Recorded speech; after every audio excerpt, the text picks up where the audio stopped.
Hello दोस्तों, आइए DMT classes में आपका स्वागत है। मैं दीपक तिवारी आपका स्वागत करता हूं अपने इस यूट्यूब के प्लेटफॉर्म के चैनल पर।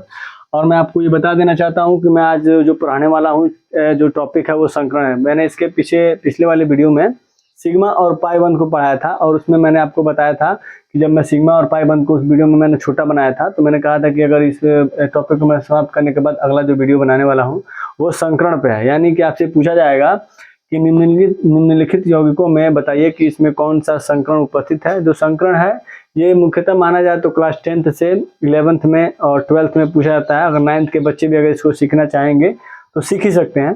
क्योंकि देखिए उनको 9th के बाद 10th में जाना है, तो ये सबके लिए इम्पोर्टेंट कहा जा सकता है। तो बिना समय को गंवाए हुए मैं अब क्या करता हूँ कि अपने टॉपिक को समझाने की कोशिश करता हूँ। आइए संकरण को सबसे पहले देखिए, संकरण हमको 3 ही पढ़ना है। या तो एक पढ़ना है sp संकरण, sp3 संकरण, दूसरा sp2 संकरण और एक अगला पढ़ना है हमको sp संकरण। ठीक, ये 3 ही प्रकार के संकरण आपसे पूछे जाते हैं। लेकिन हाँ, यही जब आप क्लास 12th में जाते हैं, 11th में जाते हैं तो उसमें sp3d आता है, sp3d2 आता है, ये सारे संकरण आते हैं। लेकिन मुख्यतः अगर आपको 9th और 10th में सीखना है तो sp3, sp2 और sp संकरण जाना है।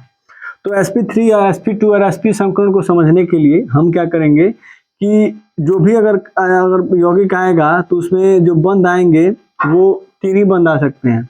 या तो सिंगल बंद आएगा और नहीं तो कार्बन कार्बन परमाणु के मध्य डबल बंद आएगा, और नहीं तो कार्बन कार्बन परमाणु के मध्य कौन सा बंद आएगा, ट्रिपल बंद आएगा। मैंने इसको दिखाया है कि जो भी हम संकरण निकालेंगे वो कार्बन कार्बन परमाणु के मध्य ही निकालेंगे।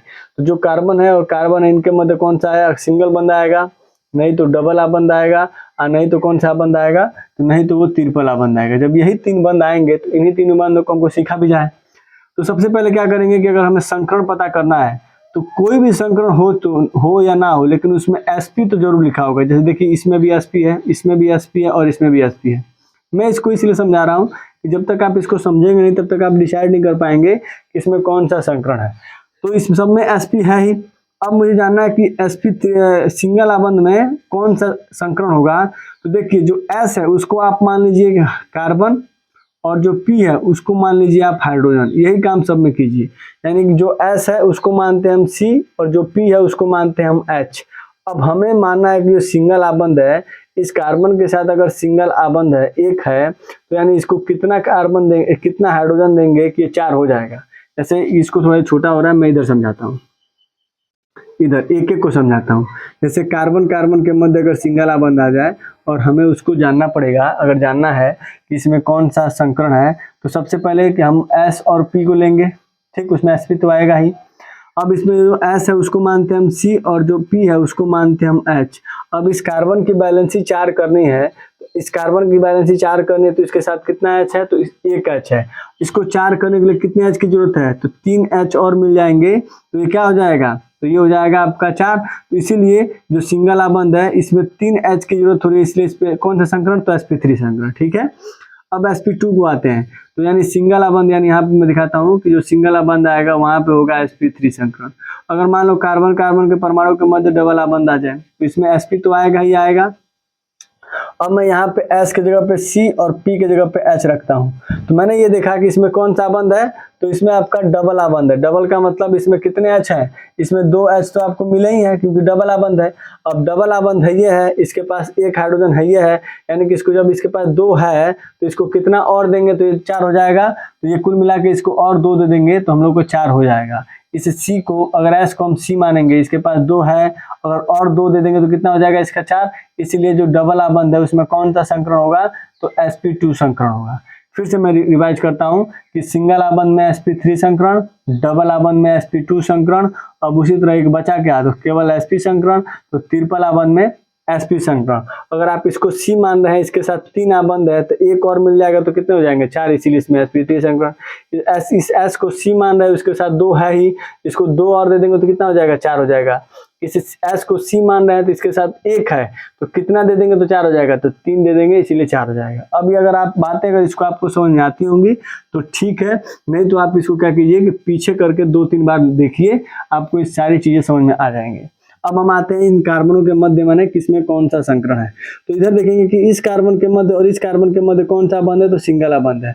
तो सिंगल आबंध है, ये दूसरा लाओ, सिंगल आबंध है तो क्या करेंगे कि सिंगल आबंध है तो कहा जाएगा कि इनके मध्य कौन सा संकरण है, तो इसके मध्य है sp3 संकरण। ठीक है, sp3 संकरण है। अब यहाँ देखते हैं इस कार्बन के मध्य कौन सा बंध है, सिंगल आबंध है तो कहेंगे कि इसके मध्य भी कौन सा संकरण है, तो इसके मध्य भी sp3 संकरण है। यानी जहां जहां सिंगल आबंध आएगा कहा जाएगा कि इनके मध्य कौन सा संकरण है, तो sp3 संकरण है। इस कार्बन के मध्य ये भी sp3 संकरण है। इसके मध्य अब डबल आबंध आ चुका है तो कहा जाएगा कि ये आपका sp2 संकरण है, ये sp3 संकरण है। ठीक, ये समझ में आता होगा, sp3 संकरण है। इस और इस कार्बन के मध्य ट्रिपल आबंध है तो कहा जाएगा कि ये sp संकरण है। इस कार्बन के मध्य क्या होगा, तो sp3 संकरण होगा। अब इधर क्या है कि ये संरचना वालों में भी पूछा जाता है कि निम्नलिखित में, या तो ऐसे पूछा है कि इसका नाम लिखिए, जब इस पर मैं भी एक वीडियो लाने वाला हूँ कि सारी संरचना को बन जाएगा और उस पर बताना होगा कि इसका नाम क्या होगा।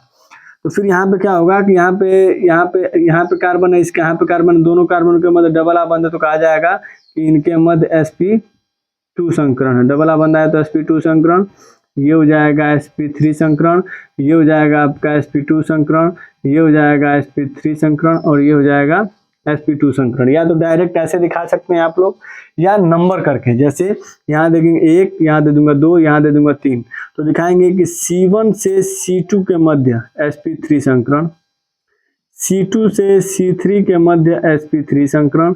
यानी कि इसका मतलब ये हुआ कि जब C1 से हम C2 जाते हैं तो उसमें क्या आता है, तो सिंगल आबंध आता है। जब सिंगल आबंध आता है तो इसके मध्य कौन सा संकरण, sp3 संकरण।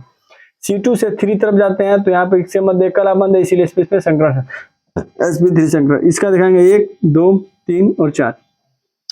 तो C1 से C2 जाते हैं तो sp3 मिलता है हमको। C2 से C3 जाते हैं तो ट्रिपल आबंध है, इसलिए इसमें sp मिलता है। C3 से C4 जाते हैं तो इसमें मिलता है sp3।